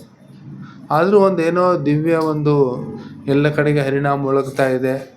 ಈಗ ಬರ್ತಾ ಇದೆ ಫಾಲ್ಗುಣ ಪೂರ್ಣಿಮೆ ಅಂದರೆ ಹೋಳಿ ಹುಣ್ಣಿಮೆ. 1886 ಹೋಳಿ ಹುಣ್ಣಿಮೆ, 1486 ಹೋಳಿ ಹುಣ್ಣಿಮೆ ಎಂದು ಚೈತನ್ಯ ಮಹಾಪ್ರಭು ಪ್ರಕಟ ಆಗಿದ್ದು. ಆಗ ಹರಿದಾಸ್ ಠಾಕೂರ್ ಮತ್ತು ಅದ್ವೈತ ಆಚಾರ್ಯ ಅವರು ಕುಣಿತಾ ಇದ್ದಾರೆ. ಆದರೆ ಅದ್ವೈತ ಆಚಾರ್ಯರಿಗೆ ಚೈತನ್ಯ ಮಹಾಪ್ರಭುಗಳು ಯಾವಾಗಲೂ ಗೌರವ ತೋರಿಸ್ತಾ ಇದ್ರು. ಯಾಕಂದರೆ ಅವರು ತಾತನ ವಯಸ್ಸಿನವರಿದ್ದಾರೆ, ಅವರು ಯಾವಾಗಲೂ ಗೌರವ ತೋರಿಸೋರು. ಆದರೆ ಅದ್ವೈತ ಆಚಾರ್ಯರಿಗೇನು ಇಷ್ಟ? ಅವ್ರಿಗೆ ಚೈತನ್ಯ ಮಹಾಪ್ರಭುಗಳ ಸೇವಕನಾಗಿರಬೇಕು ಅನ್ನೋದು ಅವ್ರಿಗೆ ಇಷ್ಟ. ನನಗೆ ಸೇವಕನಾಗಿ ನೋಡ್ತಾನೇ ಇಲ್ಲ ಚೈತನ್ಯ ಮಹಾಪ್ರಭು. ಸ್ವಯಂ ಶ್ರೀಕೃಷ್ಣ ನನ್ನ ಕೂಗಿನಿಂದ ಬಂದಿದ್ದಾರೆ. ಆದರೆ ಅವರು ನನಗೆ ಒಬ್ಬ ಗುರುಗಳಿಗೇನು ಆದರ್ಶವಾದ ಒಂದು ಗೌರವ ತೋರಿಸ್ಬೇಕು, ಆ ರೀತಿ ಗೌರವವನ್ನು ತೋರ್ತಾ ಇದ್ದಾರೆ. ಅದು ಅವ್ರಿಗೆ ಇಷ್ಟ ಆಗಲಿಲ್ಲ, ಅದ್ವೈತಾಚಾರ್ಯಗೆ ಇಷ್ಟ ಆಗಲಿಲ್ಲ. ಅದಕ್ಕೋಸ್ಕರ ಏನು ಮಾಡಬೇಕು, ನನ್ನ ಮೇಲೆ ಇವರು ಗೌರವ ಮುರಿಬೇಕು. ಏನು ಮುರಿಬೇಕು? ನನಗೆ ಗೌರವ ತೋರಿಸ್ಬಾರ್ದು, ಇವರು ಗೌರವ ಮುರಿಬೇಕು, ನನಗೆ ಅವರು ಶಿಷ್ಯ ಅಂತ ನೋಡಬೇಕು ಅನ್ನೋ ಉದ್ದೇಶದಿಂದ ಏನು ಮಾಡಿದ್ರು ಗೊತ್ತವ್ರಿಗೆ. ಚೈತನ್ಯ ಮಹಾಪ್ರಭುಗಳಿಗೆ ಈ ನಿರಾಕಾರವಾದ ಅನ್ನೋದು ಭಾಳ ಅವ್ರಿಗೆ ಕೋಪ ತರಿಸುತ್ತೆ ಅನ್ನೋದು ಗೊತ್ತಿತ್ತು. ಅದಕ್ಕೋಸ್ಕರ ಅವ್ರೇನು ಮಾಡಿದ್ರು, ಒಂದು ಸಾರಿ ಶಾಂತಿಪುರದಲ್ಲಿ ಹೋಗ್ಬಿಟ್ಟು ನಮ್ಮ ಮನೆಯಲ್ಲಿ ಎಲ್ಲ ಜನರಿಗೆ ಪ್ರವಚನಕ್ಕೆ ಸೇರಿಸಿ ಏನು ಮಾಡಿದ್ರು, ಯಾವುದದು ಗ್ರಂಥ ನನಗೆ ನೆನಪು ಬರ್ತಾ ಇಲ್ಲ ಈಗ. ಯೋಗ ವಶಿಷ್ಠ ಅನ್ನೋ ಒಂದು ಈ ಇಂಪರ್ಸ್ನಲಿಸಮ್ ಕನ್ನಡದಲ್ಲಿ ಏನು ಹೇಳ್ತೀರಾ? ನಿರಾಕಾರವಾದ. ಆ ನಿರಾಕಾರವಾದದ ಮೇಲೆ ಪ್ರವಚನ ಕೊಡೋಕ್ಕೆ ಸ್ಟಾರ್ಟ್ ಮಾಡೋದು. ಭಗವಂತನಿಗೆ ಅವನಿಗೆ ರೂಪ ಇಲ್ಲ, ಅವನಿಗೆ ಗುಣ ಇಲ್ಲ, ಅದು ಇದು ಆ ರೀತಿ. ಅದಕ್ಕೆ ಈ ವಿಷಯ ಚೈತನ್ಯ ಮಹಾಪ್ರಭುಗಳು ಗೊತ್ತಾದ ತಕ್ಷಣ ಹೇಳಿದ್ರು, ಚೈತನ್ಯ ಮಹಾಪ್ರಭು ತುಂಬ ಕೋಪ ಬಂತು. ಚೈತನ್ಯ ಮಹಾಪ್ರಭುಗಳು ತುಂಬ ಕೋಪ ಬಂದು ಅವ್ರು ಏನು ಮಾಡಿದ್ರು, ಅವರು ಓಡಿ ಬಂದರು. ಅದ್ವೈತ ಅಂತ ಕೂಗಿದ್ರು. ಅದ್ವೈತ ಅವ್ರು ಬಂದದ್ದು ಗೊತ್ತಾಗ್ತದೆ ಇನ್ನೊಂದು ಸ್ವಲ್ಪ ಜೋರಾಗಿ ಹೇಳಕ್ಕೆ ಮಾಡಿದ್ರು. ಭಗವಂತನಿಗೆ ರೂಪನೇ ಇಲ್ಲ, ಭಗವಂತನ ನಿರ್ಗುಣ, ಅವನಿಗೆ ಗುಣ ಇಲ್ಲ, ಹಾಗೆ ಹೀಗೆ ಜೋರಾಗಿ ಹೇಳಕ್ಕೆ ಪ್ರಾರಂಭ ಮಾಡಿದ್ರು. ಇದನ್ನು ನೋಡಿ ಇನ್ನಷ್ಟು ಕೋಪ ಬಂತು ಚೈತನ್ಯ ಮಹಾಪ್ರಭುಗಳಿಗೆ. ಅವ್ರೇನು ಮಾಡೋರು, ಚೈತನ್ಯ ಮಹಾಪ್ರಭು ಓಡಿ ಹೋಗಿ ವ್ಯಾಸಾಸನದಲ್ಲಿ ಕೂತಿದ್ರಲ್ಲ ಅದ್ವೈತಾಚಾರ್ಯ, ಅವ್ರಿಗೆ ಎಳೆದು ಹೊಡಿಲಿಕ್ಕೆ ಪ್ರಾರಂಭ ಮಾಡಿದ್ರು. ಅದ್ವೈತಾಚಾರ್ಯರಿಗೆ ಹೊಡಿಲಿಕ್ಕೆ, ನೀನು ನಿಲ್ಲಿಸ್ತೀಯಲ್ಲ ಅಂತ ಹೊಡಿಲಿಕ್ಕೆ ಪ್ರಾರಂಭ ಮಾಡಿದ್ರು. ಆಗ ಅದ್ವೈತಾಚಾರ್ಯರು, ಈಗ ನನ್ನ ಜೀವನ ಪರಿಪೂರ್ಣ ಆಯಿತು, ಈಗ ಅಂದರೆ ಚೈತನ್ಯ ಮಹಾಪ್ರಭು ನನ್ನನ್ನು ತಮ್ಮ ಸೇವಕ ಅಂಥೇಳಿ ಸ್ವೀಕಾರ ಮಾಡಿದ್ದಾರೆ ಅಂಥೇಳಿ ಅವರು ಇನ್ನೂ ಖುಷಿ ಆಯಿತು. ಅವರು ಕುಡಿಲಿಕ್ಕೆ ಪ್ರಾರಂಭ ಮಾಡಿದ್ರು. ಆಗ ಈಗ ಕೋಪ ಇಳದೇ ಇಲ್ಲ ಚೈತನ್ಯ ಮಹಾಪ್ರಭುದು. ಇವನು ಅದ್ವೈತನೇ ಹೋಗಿ ಹೀಗೆಲ್ಲ ಮಾಡಿದ್ರೆ ಹೇಗೆ, ನಿರಾಕಾರವಾದ ಬಗ್ಗೆ ಹೇಳಿದರೆ ಅಂಥೇಳಿ ಕೋಪ ಬಂದು ಹೊಡಿತಾ ಇದ್ದಾರೆ. ಆಗ ಸೀತಾ ಠಾಕೂರಾಣಿ ಅಂಥೇಳಿ ಅವರ ಪತ್ನಿ, ಅದ್ವೈತಾಚಾರ್ಯರ ಪತ್ನಿ, ಅವರು ಓಡೋಡಿ ಬರ್ತಾರೆ. ಮಹಾಪ್ರಭು ಅವರು ಈಸ್ ಎ ಓಲ್ಡ್ ಮ್ಯಾನ್, ಅವರು ಯಜಮಾನ್ರವರು ವಯಸ್ಸಾಗಿದೆ, ನೀವು ಇಷ್ಟು ಜೋರಾಗಿ ಹೊಡೆದ್ರೆ ಹೆಂಗೆ, ಅವ್ರಿಗೆ 20 ವರ್ಷದ ಹುಡುಗ ಹೊಡೆದ್ರೆ ಹೆಂಗೆ ಅವ್ರಿಗೆ ಅಂತ ಅವ್ರು ಬಿಡ್ತಾಯಿಲ್ಲ. ಅಂದರೆ ಆವಾಗ ಗೊತ್ತಾಯಿತು, ಇವರು ಟ್ರಿಕ್ ಗೊತ್ತಾಯಿತು ಚೈತನ್ಯ ಮಹಾಪ್ರಭುಗಳು. ಆವಾಗ ಶಾಂತ ಆದರು. ಇವತ್ತು ನೀವು ನನ್ನನ್ನು ಸೇವಕ ಅಂತೇಳಿ ಸ್ವೀಕಾರ ಮಾಡಿದರೆ ನನ್ನ ಜೀವನ ಪರಿಪೂರ್ಣ ಆಯಿತು ಅಂತ. ಈ ರೀತಿ ಅದ್ವೈತ ಆಚಾರ್ಯರು ಅವರು ತಮ್ಮ ಜೀವನದಿಂದ ತೋರಿಸ್ಕೊಟ್ರು. ಯಾವ ರೀತಿ ಅಂದರೆ, ನಾವೇನು ಏನೇ ಇರಲಿ, ನಮ್ಮದು ವಯಸ್ಸು ಏನೇ ಇರಲಿ, ನಾವು ಯಾವುದೇ ಸ್ಥಾನಮಾನದಲ್ಲಿರಲಿ, ನಾವು ನಿತ್ಯ ಭಗವಂತನ ಸದಾ ದಾಸರು, ಸೇವಕರು ಅನ್ನೋದನ್ನೇ ಅವರು ತೋರಿಸ್ಕೊಡ್ಲಿಕ್ಕೆ ಈ ರೀತಿ ಮಾಡಿದ್ರು. ಆಮೇಲೆ ಒಂದು ಸಾರಿ ಅವರ ತಂದೆಯವ್ರದ್ದು ಶ್ರಾದ್ದ ಇರುತ್ತೆ, ಅದ್ವೈತ ಆಚಾರ್ಯ ತಂದೆ. ಆ್ಯಕ್ಚುಲಿ ಅದ್ವೈತ ಆಚಾರ್ಯ ಶಾಂತಿಪುರದಲ್ಲಿ ಇವತ್ತು ಅವರದು ಅಲ್ಲಿ ಆಶ್ರಮ ಇದೆ, ಮನೆ ಇದೆ. ಅವರು ಅಲ್ಲಿ ಬ್ರಾಹ್ಮಣ ಕುಲದಲ್ಲಿ ಅತ್ಯಂತ ಶ್ರೇಷ್ಠ ಅದ್ವೈತ ಆಚಾರ್ಯ. ಬ್ರಾಹ್ಮಣ ಕುಲದಲ್ಲಿ ಅತ್ಯಂತ ಪೂಜನೀಯ ಮತ್ತು ಬ್ರಾಹ್ಮಣ ಮಹಾಸಭಾದ ಅಧ್ಯಕ್ಷರು ಅಂತ ಹೇಳ್ಕೊಳ್ಳಿ. ಆ ರೀತಿ ಅವರು ಒಂದು ಉಚ್ಚ ಸ್ಥಾನದಲ್ಲಿದ್ದರು ಬ್ರಾಹ್ಮಣ ಸಮಾಜದಲ್ಲಿ. ಉಚ್ಚ ಬ್ರಾಹ್ಮಣ ಕುಲದಲ್ಲಿ ಜನಿಸಿದಂಥ ಅದ್ವೈತ ಆಚಾರ್ಯ ಅವರು ತಮ್ಮ ತಂದೆಯ ಶ್ರಾದ್ದ ಮಾಡಿದಾಗ ಏನಾಗುತ್ತೆ, ಅಲ್ಲಿ ಶ್ರಾದ್ದ ಪಾತ್ರ ಅಂತಿರುತ್ತೆ. ಅಂದರೆ ಮೊದಲು ಅತ್ಯಂತ ಉಚ್ಚವಾಗಿರುವಂಥ ಬ್ರಾಹ್ಮಣರಿಗೆ ಮೊದಲು ಅಲ್ಲಿ ಪ್ರಸಾದ ವಿನಿಯೋಗ ಮಾಡಲಾಗುತ್ತೆ. ಎಲ್ಲ ಬ್ರಾಹ್ಮಣರನ್ನು ನಿಲ್ಲಿಸ್ತಾರೆ, ಎಲ್ಲ ಬಂದವ್ರಿಗೆ ಮೊದಲು ಅವ್ರಿಗೆ ಊಟಕ್ಕೆ ಬಡಿಸ್ತಾರೆ. ಅವ್ರದ್ದು ಆದಮೇಲೆ ಅದನ್ನು ಉಚ್ಚಿಷ್ಟು ಗ್ರಹಣ ಮಾಡ್ತಾರೆ. ಮಾಡಿಬಿಟ್ಟು ಮುಂದೆ ಏನು ಮಾಡ್ತಾರೆ, ಮಿಕ್ಕಿದೆಲ್ಲ ಬ್ರಾಹ್ಮಣರಿಗೆ ಅದು ಪ್ರಸಾದ ವಿನಿಯೋಗ ಮಾಡ್ತಾರೆ. ಆ ಸಂದರ್ಭದಲ್ಲಿ ಏನಾಯ್ತು ಅಂದರೆ, ಅದ್ವೈತ ಆಚಾರ್ಯರು ಏನು ಮಾಡಿದ್ರು, ಹರಿದಾಸ್ ಠಾಕೂರರಿಗೆ ಆ ಶ್ರದ್ಧಾಪಾತ್ರ ಅಥವಾ ಶ್ರಾದ್ದ ಪಾತ್ರವನ್ನು ನೀಡಿದರು. ಹರಿದಾಸ್ ಠಾಕೂರ್ ಆ್ಯಕ್ಚುಲಿ ನಾಮಾಚಾರ್ಯ ಹರಿದಾಸ್ ಠಾಕೂರ್ ಚೈತನ್ಯ ಮಹಾಪ್ರಭುಗಳ ಲೀಲೆಯಲ್ಲಿ ಒಂದು ಅತ್ಯಂತ ಮುಖ್ಯವಾದ ವ್ಯಕ್ತಿ. ಅವರು ಆ್ಯಕ್ಚುಲಿ ಮುಸ್ಲಿಂ ಪರಿವಾರದಲ್ಲಿ ಜನ್ಮ ತಾಳಿದರು. ಆದರೆ ಅವ್ರಿಗೆ ಚೈತನ್ಯ ಮಹಾಪ್ರಭು ಏನು ಮಾಡಿದ್ರು, ನಾಮಾಚಾರ್ಯ ಬಿರುದನ್ನು ಕೊಟ್ಟು ಯಾಕಂದರೆ ಪ್ರತಿನಿತ್ಯ 3 ಲಕ್ಷ ನಾಮಸ್ಮರಣೆ ಮಾಡ್ತಾಯಿದ್ರು ಅವರು. ಎಷ್ಟು? 3 ಲಕ್ಷ ಅಂದರೆ 192 ಮಾಲೆ, 108 × 192 ರೌಂಡ್ಸ್, 24 hours ಮಾಡ್ತಿದ್ರು ಅವರು. 3 ಲಕ್ಷ ನಾಮಸ್ಮರಣೆ ಆಗದೇ ಇದ್ದರೆ, ಆಗುವವರೆಗೆ ಆಗದೇ ಇದ್ದರೆ ಅಲ್ಲ, ಪ್ರತಿನಿತ್ಯ ಮಾಡ್ತಿದ್ರು ಅವರು. ಆದಮೇಲೆ ಒಂದು ಸ್ವಲ್ಪ ನೀರು ಕುಡಿತಿದ್ರು ಅಥವಾ ಸ್ವಲ್ಪ ಏನೋ ಪ್ರಸಾದ ತೊಗೊಳ್ತಾಯಿದ್ರು. ಅಲ್ಲಿವರೆಗೆ 3 ಲಕ್ಷ ನಾಮಸ್ಮರಣೆ 192 ಮಾಲೆ ಆಗದೇ ಇದ್ದರೆ ಅವರು ಏನೋ ಪ್ರಸಾದ ಸ್ವೀಕಾರ ಮಾಡ್ತಾ ಇರಲಿಲ್ಲ. ಅಂಥ ನಾಮಾಚಾರ್ಯ ಪದವಿಯನ್ನು ಅವರು ಕೊಟ್ಟಿದ್ದರು. ಅವರು ಯಾವ ಪರಿವಾರದಲ್ಲಿ ಜನ್ಮ ತಾಳಿದ್ರು? ಅವರು ಮುಸ್ಲಿಂ ಪರಿವಾರದಲ್ಲಿ ಜನ್ಮ ತಾಳಿದ್ರು ಅವರು. ಅವರಿಗೆ ಅದ್ವೈತ ಆಚಾರ್ಯ ಬ್ರಾಹ್ಮಣ ಅಖಿಲ ಭಾರತ ಬ್ರಾಹ್ಮಣ ಮಹಾಸಭಾದ ಅಧ್ಯಕ್ಷರು ಅವ್ರು ಏನು ಮಾಡಿದ್ರು, ಅವ್ರಿಗೆ ಮೊದಲು ಆ ಶ್ರಾದ್ದ ಪಾತ್ರವನ್ನು ಮೊದಲನೇ ಆನರ್ ಏನು ಹೇಳ್ತೀರ ನೀವು, ಗೌರವ ಪಾತ್ರೆ ಅವ್ರಿಗೆ ನೀಡಿದ್ರು. ಅವ್ರಿಗೆ ಮೊದಲು ಎಲ್ಲ ಬ್ರಾಹ್ಮಣರಿದ್ದಾರಲ್ಲ ಇವರು, ಈ ಎಲ್ಲ ಬ್ರಾಹ್ಮಣರಿಗೆ ಆಶ್ಚರ್ಯ. ದೊಡ್ಡ ದೊಡ್ಡ ಎಲ್ಲ ಬ್ರಾಹ್ಮಣರು ಬಂದಿದ್ದಾರೆ. ಬ್ಯಾನರ್ಜಿ, ಮುಖರ್ಜಿ, ಭಟ್ಟಾಚಾರ್ಯ, ತ್ರಿವೇದಿ, ದ್ವಿವೇದಿ, ಚತುರ್ವೇದಿ, ಜೋಶಿ, ಕುಲಕರ್ಣಿ, ಇವೆಲ್ಲ ದೊಡ್ಡ ದೊಡ್ಡ ಬ್ರಾಹ್ಮಣ ಬಂದಿದ್ದಾರೆ. ಇಂಥ ದೊಡ್ಡ ದೊಡ್ಡ ಹೊಟ್ಟೆ ಇದಾವೆ ಅವ್ರಿಗೆ. ಎಲ್ಲ ಬ್ರಾಹ್ಮಣರು ಇದೇನಿದು ಅವರಂದರು ಬೈಕಾಟ್. ನಾವೇನು ಮಾಡ್ತೀವಿ, ಬೈಕಾಟ್ ಮಾಡ್ತೀವಿ. ಅದ್ವೈತ ಆಚಾರ್ಯರಿಗೆ ನಾವು ಬೈಕಾಟ್. ನಾವೆಲ್ಲ ಇಂಥ ಶ್ರೇಷ್ಠ ಬ್ರಾಹ್ಮಣರು ಇರಬೇಕಾದ್ರೆ, ನಮಗೆಲ್ಲ ಹೊಟ್ಟೆ ಇಷ್ಟು ದೊಡ್ಡ ಇರಬೇಕಾದ್ರೆ ಏನು ಮಾಡಿದ್ರಿ ಇವರು, ಮುಸ್ಲಿಂ ವ್ಯಕ್ತಿ ಅವನು ನಿನ್ನೆ ಮೊನ್ನೆ ಏನೋ ಜಪ ಮಾಡಕತ್ತಾನ, ಅವ್ನಿಗೇನು ಮಾಡಿದ್ರಿ ಇವರು ಮೊದಲನೇ ಗೌರವ ತೋರಿಸ್ತಾ ಇದ್ದಾರೆ.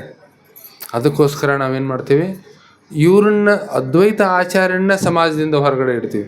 ಏನು ಮಾಡ್ತೀನಿ, ಅವ್ರಿಗೆಲ್ಲ ಬೈಕಾಟ್ ಮಾಡ್ತೀವಿ. ಅಂದರೆ ಮುಂಚೆ ಬೈಕಾಟ್ ಸಿಸ್ಟಮ್ ಇತ್ತಂದರೆ ಅದೇನು ಬಹಿಷ್ಕಾರ, ಸಮಾಜದಿಂದ ಬಹಿಷ್ಕಾರ ಹಾಕಿದ್ರು. ಸಮಾಜದಿಂದ ಬಹಿಷ್ಕಾರ ಹಾಕೋದು ಅಂದರೆ, ಸಮಾಜದಿಂದ ಬಹಿಷ್ಕಾರ ಹಾಕೋದಂದರೆ ಮುಂಚಿನ ಸಮಯದಲ್ಲಿ ಏನಾಗ್ತಿತ್ತಂದರೆ, ಇದು ಈಗ ಇವತ್ತಿನ ಥರ ಹೀಗೆ ಲೈಟ್ರ್ ಹೊಡೆದು ಅಥವಾ ಕಡ್ಡಿ ಗೀಚಿ ಬೆಂಕಿ ಹಚ್ತಿರ್ಲಿಲ್ಲ. ಮನೆಯಲ್ಲಿ ಪ್ರಥಮವಾಗಿ ಯಾರು ಬೆಂಕಿ ಹಚ್ತಿದ್ರಲ್ಲ, ಆ ಬೆಂಕಿಯನ್ನು ತಂದು ಎಲ್ಲರ ಮನೆಯೊಳಗೆ ಅವ್ರು ಏನು ಮಾಡ್ತಿದ್ರು, ಅಡುಗೆಗೆ ಒಲೆ ಹಚ್ತಾಯಿದ್ರು. ಇವತ್ತಿನ ಥರ ಅದು ಏನು ಅನಿಲ್ ಮ್ಯಾಸ್ಟಿಕ್ ಅಥವಾ ಚಾವಿ ಮ್ಯಾಸ್ಟಿಕ್ ಏನೋ ಬರ್ತಾವಲ್ಲ, ಅವೆಲ್ಲ ಇರಲಿಲ್ಲ, ಅಥವಾ ಲೈಟ್ರು ಇರಲಿಲ್ಲ ಆ ಟೈಮಲ್ಲಿ. ಅಂಥ ಸಮಯದಲ್ಲಿ ಇವ್ರಿಗೆ ನೀರು ಕೊಡೋಂಗಿಲ್ಲ ಮತ್ತು ಬೆಂಕಿ ಕೊಡೋಂಗಿಲ್ಲ ಅಂತಂದರು. ಇವರು ಮಾಡಿದ ಅಕ್ಷಮ್ಯ ಅಪರಾಧಕ್ಕೆ, ಯಾಕಂದರೆ ನಿನ್ನೆ ಮೊನ್ನೆ ಜಪ ಮಾಡ್ತಾ ಇದ್ದಾನೆ ಅವನು ಹೆಂಗೆ ಮೊದಲು ಊಟ ಮಾಡ್ದ, ಅವನು ಹೆಂಗೆ ಆರತಿ ಮಾಡಿದ, ಅವ್ನಿಗೆ ಹೆಂಗೆ ಆರತಿ ಮಾಡೋಕ್ಕೆ ಕೊಟ್ಟರು? ಅವನೇನು ನಮ್ಗಿಂತ ದೊಡ್ಡವನ ಹರಿದಾಸ್ ಠಾಕೂರು? ಅವ್ನು ಹೆಂಗೆ ಆರತಿ ಮಾಡ್ದ ಅವನು? ಅದಕ್ಕೆ ನಾವು ಏನು ಮಾಡೋಣ, ನಾವು ಬೈಕಾಟ್ ಮಾಡೋಣ, ಇವ್ರಿಗೆ ಬಹಿಷ್ಕಾರ ಹಾಕೋಣ ಅಂಥೇಳಿ ಅವ್ರು ಏನು ಮಾಡಿದ್ರು, ಇಲ್ಲ ನಿಮಗೆ ಇನ್ಮೇಲೆ ಅದ್ವೈತ ಆಚಾರ್ಯರಿಗೆ ಏನೈತಲ್ಲ, ಅದ್ವೈತ ಆಚಾರ್ಯರಿಗೆ ಬೆಂಕಿ ಸಿಗಂಗಿಲ್ಲ, ನೀರು ಸಿಗಂಗಿಲ್ಲ. ನಮ್ಮೂರಾಗ ಬೆಂಕಿ ಇಲ್ಲ, ನೀರಿಲ್ಲ, ಇವ್ರು ಹೆಂಗೆ ಜೀವನ ನಡೆಸಲಿ ಇವರು ಅಂಥೇಳಿ ಏನು ಮಾಡಿದ್ರು, 500 ಬ್ರಾಹ್ಮಣರಿಗೆ ಅಲ್ಲಿ ಭೋಜನ ರೆಡಿ ಇದೆ, ಅದನ್ನು ಬಿಟ್ಟು ಹೋಗ್ಬಿಟ್ರು ಅವರು. ಎಲ್ಲ ಬ್ರಾಹ್ಮಣರು ಏನು ಮಾಡಿದ್ರು, ಅದು ಬಿಟ್ಟು ಹೋಗ್ಬಿಟ್ರು. ನಾವು ನಾಳೆಯಿಂದ ಇವ್ರಿಗೆ ನೀರು ಕೊಡೋಂಗಿಲ್ಲ, ಬೆಂಕಿಗೂ ಕೊಡೋಂಗಿಲ್ಲ. ಇವನು ಹರಿದಾಸ್ ಠಾಕೂರ್ ಹತ್ರನೇ ತಿನ್ನಲಿ ಇವರು, ಆ ಮುಸ್ಲಿಮನ ಹತ್ರ. ಅವನ ಕಡೆಯಿಂದ ಆರತಿ ಮಾಡಿಸ್ಕೊಂಡಾರೆ, ಅವನ ಕಡೆಯಿಂದ ಇವರು ಎಲ್ಲ ಬೆಂಕಿ ಹಚ್ಕೊಂಡಾರೆ, ಅವನ ಕಡೆನೇ ಮಾಡ್ಕೊಳ್ಳಿ ಇವರು ಅಂಥೇಳಿ ಹೋಗ್ಬಿಟ್ರು ಎಲ್ಲ ಬ್ರಾಹ್ಮಣರು. ಆವಾಗ ಹೋದಾಗ ಏನಾಯ್ತಂದರೆ, ಅವ್ರು ಮನೆಗೆ ಹೋಗ್ತಾರೆ. ಈ ಎಲ್ಲ ಬ್ರಾಹ್ಮಣರು ಮನೆಯಲ್ಲಿ ಏನು ಮಾಡಿದ್ರು ಬೆಂಕಿ ಹತ್ತಕ್ಕೆ ಸಾಧ್ಯ ಇಲ್ಲ, ಆಗ್ತಾನೇ ಇಲ್ಲ, ಬೆಂಕಿ ಹತ್ತಾ ಇಲ್ಲ. ನೀರು ತೊಗೊಳ್ಲಿಕ್ಕೆ ಹೋದರೆ, ಕೆರೆಯಿಂದ ಅಥವಾ ಬಾವಿಯಿಂದ ನೀರು ತೊಗೊಂಬರಕ್ಕೆ ಹೋದರೆ, ಎಂಥ ಒಳ್ಳೆ ಪಾತ್ರೆ ತೊಗೊಂಡಿದ್ರು ಮನೆಗೆ ಬರೋದ್ರೊಳಗೆ ಎಲ್ಲ ಖಾಲಿ, ನೀರೇ ಖಾಲಿ. ಹೌದಪ್ಪ, ಒಂದು ದಿವಸ ಉಪವಾಸ ಮಾಡಿದ್ರು. ನಾವು ಕೆಲವೊಂದು ಸರಿ ನಿರ್ಜಲ ಏಕಾದಶಿ ಬಂದಾಗ ಮಾಡ್ತೀವಲ್ಲ ಒಂದು ದಿವಸ, ಅಂದರೆ ಮೊದಲೇ ಸಿದ್ಧ ಮಾಡಿ ಇಟ್ಟು ಎಲ್ಲ ದ್ವಾದಶಿ ತಿನ್ನೋದು, ಆ ರೀತಿ ಅವರು ಮಾಡಿದ್ರೆ ಏನೋ ಹೋಯ್ತು. ಅಯ್ಯೋ, ಆದರೆ ನೀರು ಕುಡಿದೇ ಇರೋಕ್ಕೆ ಹೇಗಾಗುತ್ತೆ? 2ನೇ ದಿವಸ ನೋಡಿದ್ರು ಹಾಗೇ ಆಯಿತು. ಅದಕ್ಕೋಸ್ಕರ ಅವ್ರಿಗೆ ಗೊತ್ತಾಯಿತು ನಾವೇನೋ ಅಪರಾಧ ಆಗಿದೆ ನಮ್ಮದು ಅಂತೇಳಿ. ಹಾಗೆ ಎಲ್ಲರೂ ಓಡಿ ಬಂದು ಏನು ಮಾಡಿದ್ರು, ನಿಜವಾದ ಬ್ರಾಹ್ಮಣರು ಯಾರು ಅಂಥೇಳಿ ಹರಿದಾಸ್ ಠಾಕೂರ್ ಮತ್ತು ಅದ್ವೈತ ಆಚಾರ್ಯರಿಗೆ ಅವರು ಎಲ್ಲ ಬ್ರಾಹ್ಮಣರು ಏನಾದರೂ ಅವರು ಶರಣಾಗತರಾದರು. ಆಗ ಅವ್ರ ಮನೆಯಲ್ಲಿ ಬೆಂಕಿ ಮತ್ತು ನೀರು ಬರೋಕ್ಕೆ ಸ್ಟಾರ್ಟ್ ಆಯಿತು. ಈ ರೀತಿ ಅಂದರೆ ಅದ್ವೈತ ಆಚಾರ್ಯರು ಆ ಸಮಯದಲ್ಲಿ 500 ವರ್ಷಗಳ ಹಿಂದೆ ಯಾವಾಗ ಬಹಿಷ್ಕಾರ ಇವೆಲ್ಲ ನಡೀತಿದ್ದು ಸಮಾಜದಲ್ಲಿ, ಅಂಥ ಸಮಾಜದಲ್ಲಿ ಬಹಿಷ್ಕಾರಗಳು ಆದರೆ ಅವರು ಬಿಡಲಿಲ್ಲ. ಏನು ಮಾಡಿದ್ರು, ಅವರು ನಿಜವಾದ ಗೌರವ ಯಾರಿಗೆ ಸಲ್ಲಬೇಕು ಅನ್ನೋದು ತೋರಿಸಿದ್ರು.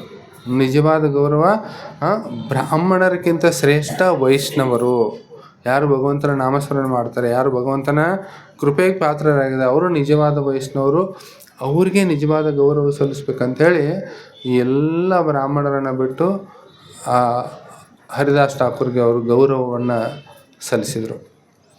ಈ ರೀತಿ ಒಂದು ಮುನ್ನುಡಿಯನ್ನು ಒಂದು ಏನು ಶ್ರೇಷ್ಠ ವೈಷ್ಣವರು ಹೇಗೆ ಶ್ರೇಷ್ಠ ಅನ್ನೋದನ್ನು ತೋರಿಸ್ಕೊಟ್ರು ಅದ್ವೈತ ಆಚಾರ್ಯ. ಆಮೇಲೆ ಅದ್ವೈತ ಆಚಾರ್ಯ ಚೈತನ್ಯ ಮಹಾಪ್ರಭುಗಳು ಸನ್ಯಾಸ ತೆಗೆದುಕೊಂಡ್ಮೇಲೆ ಅವರು ಇದಕ್ಕೆ ಬರ್ತಾರೆ. ಅವರು ವೃಂದಾವನಕ್ಕೆ ಹೋಗ್ಬೇಕಂತಿರ್ತಾರೆ.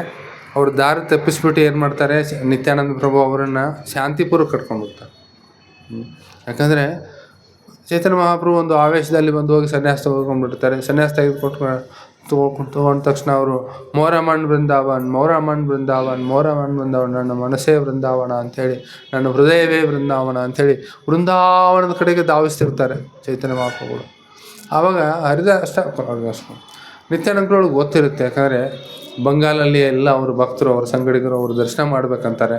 ಅವ್ರು ಇಲ್ಲದೆ ಅವರ ಜೀವ ಉಳಿಯಲ್ಲ. ಅವರು ಅಷ್ಟು ಪ್ರಾಣ ಪ್ರಿಯರಾಗಿರ್ತಾರೆ ಚೈತನ್ಯ ಮಹಾಪ್ರಭು. ಅದಕ್ಕೋಸ್ಕರ ಅವ್ರಿಗೆ ತಪ್ಪು ದಾರಿ ತೋರಿಸಿ ಅವ್ರಿಗೆ ಕರ್ಕೊಂಡು ಬರ್ತಾರೆ.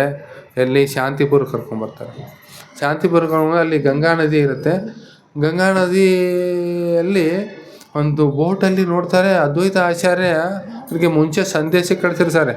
ಯಾರು? ನಿತ್ಯಾನಂದ ಪ್ರಭುಗಳು.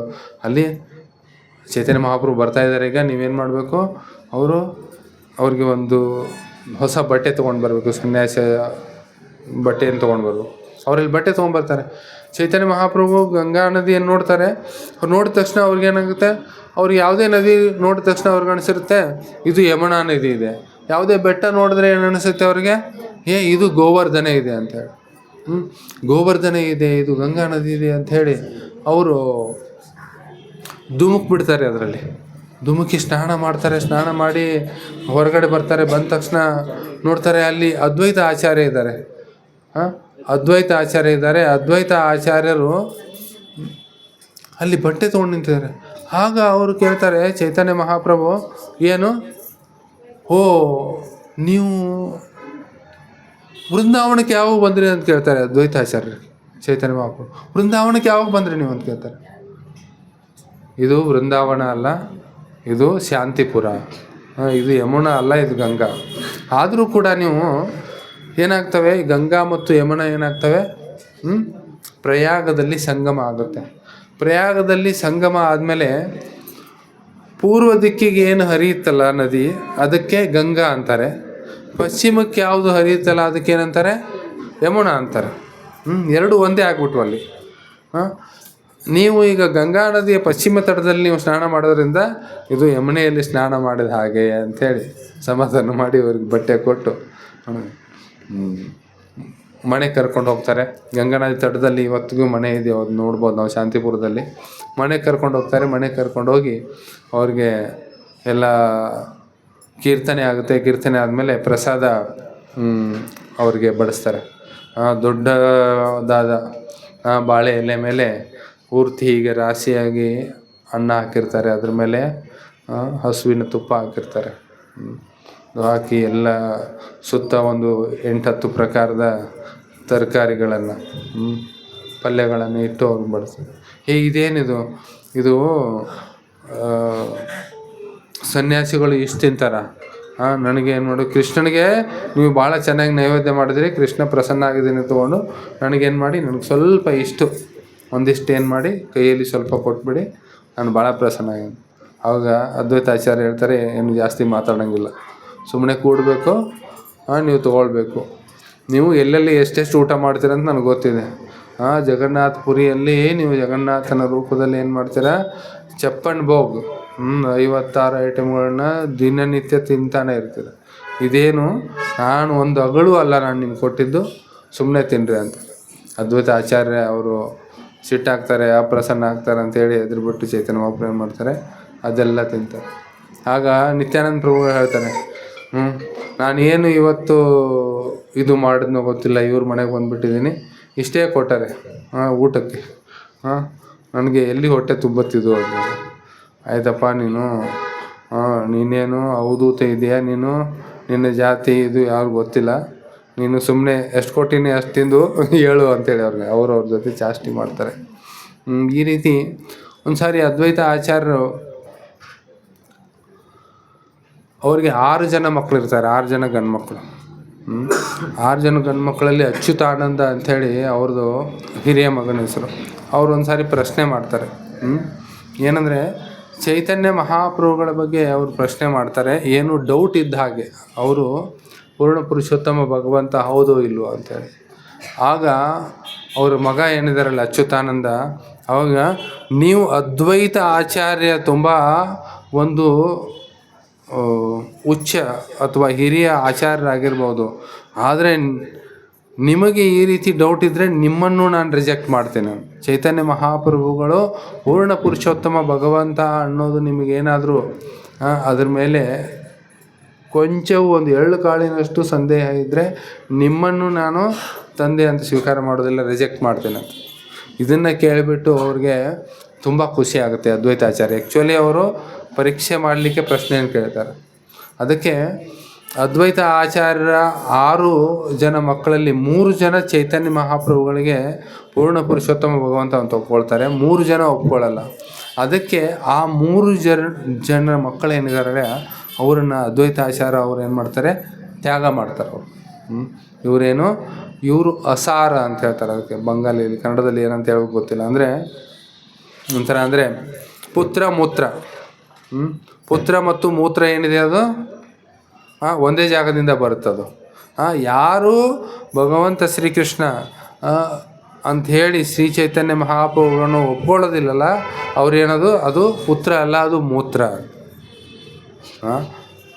ಯಾರು ಚೈತನ್ಯ ಮಹಾಪ್ರಭುಗಳನ್ನ ಶ್ರೀಕೃಷ್ಣ ಅಂಥೇಳಿ ಒಪ್ಕೊಳ್ತಾರೆ ಅವನು ನಿಜವಾದ ಪುತ್ರ ಅಂಥೇಳಿ 3 ಜನರನ್ನ ಅವರು ಪುತ್ರ ಅಂತ ಒಪ್ಕೊಳ್ತಾರೆ, 3 ಜನ ಮಕ್ಕಳನ್ನು ಅವರು ಬಹಿಷ್ಕರಿಸ್ತಾರೆ.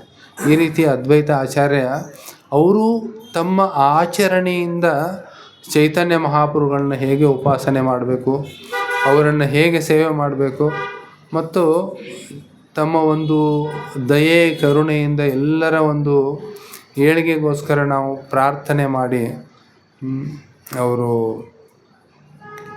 ಪ್ರಕಟ ಆದರು. ಆಮೇಲೆ ಪ್ರತಿನಿತ್ಯ ಅವರು ಯಾವಾಗಲೂ ನೋಡಿದ್ರೆ ಚೈತನ್ಯ ಮಹಾಪ್ರಭುಗಳ ಒಂದು ಪ್ರಾಕಟ್ಯಕ್ಕಿಂತ ಮುಂಚೆ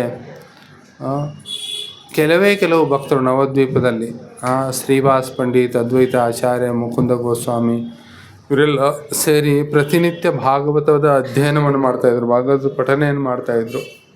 ಈ ರೀತಿ ಅವರು ತಮ್ಮ ಜೀವನವನ್ನು ನಡೆಸಿದರು. ತಮ್ಮ ಆಚರಣೆಯಿಂದ ಭಕ್ತಿಯನ್ನು ಹೇಗೆ ಮಾಡಬೇಕು, ಚೈತನ್ಯ ಮಹಾಪ್ರಭುಗಳ ಒಂದು ಆರಾಧನೆಯನ್ನು ಹೇಗೆ ಮಾಡಬೇಕು, ನಾವು ಯಾವ ರೀತಿ ಭಗವಂತನಿಗೆ ವಿಧೇಯರಾಗಿರ್ಬೇಕು, ಯಾವಾಗಲೂ ಅವನ ಸೇವಕರಾಗಿರ್ಬೇಕು ಅನ್ನೋದನ್ನು ಅವರು ತಮ್ಮ ಆಚರಣೆಯಿಂದ ತೋರಿಸ್ಕೊಟ್ರು. ಅದಕ್ಕೋಸ್ಕರ ಅವ್ರಿಗೆ ಅದ್ವೈತ ಆಚಾರ್ಯ ಅಂತ ಹೆಸರು. ಆ ಅದ್ವೈತ ಆಚಾರ್ಯರ ಜನ್ಮತಿಥಿ ಈಗ ಭಾನುವಾರ ಬರೋದಿದೆ. ಭಾನುವಾರ ನಾವು ಮತ್ತೊಂದು ಸಾರಿ ಅವ್ರ ಬಗ್ಗೆ ಚರ್ಚೆಯನ್ನು ಮಾಡೋಣ. ಬರೋ ಭಾನುವಾರ 25ನೇ ತಾರೀಕು. ಹರೇ ಕೃಷ್ಣ ಹರೇ ಕೃಷ್ಣ ಕೃಷ್ಣ ಕೃಷ್ಣ ಹರೇ ಹರೇ, ಹರೇ ರಾಮ ರಾಮ ರಾಮ ಹರೇ ಹರೇ. ಹರೇ ಕೃಷ್ಣ. ಯಾರಿಗಾದ್ರೂ ಏನು ಪ್ರಶ್ನೆ ಇದೆಯಾ?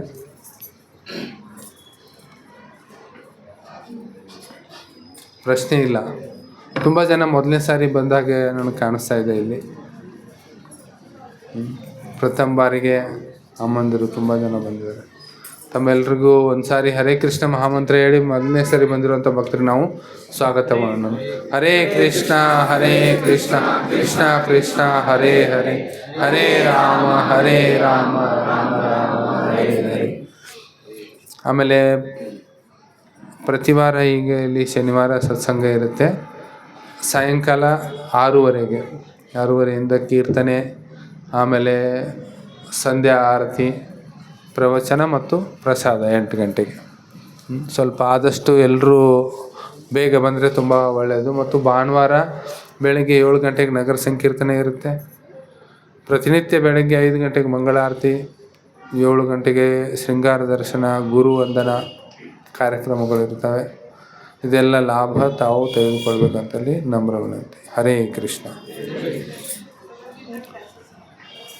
ಆಮೇಲೆ ಭಾನುವಾರ ಮಧ್ಯಾಹ್ನ ಅಂದರೆ 11 ಗಂಟೆಗೆ 11 ಗಂಟೆಯಿಂದ 1 ಗಂಟೆವರೆಗೆ ಭಗವದ್ಗೀತಾ ಶ್ಲೋಕ ಪಠನೆ, ಭಗವದ್ಗೀತಾ ಸಂಸ್ಕಾರ ಶಿಬಿರ ಇರುತ್ತೆ. ಇದರಲ್ಲಿ ಎಲ್ಲರೂ ಪಾಲ್ಗೊಳ್ಬೋದು.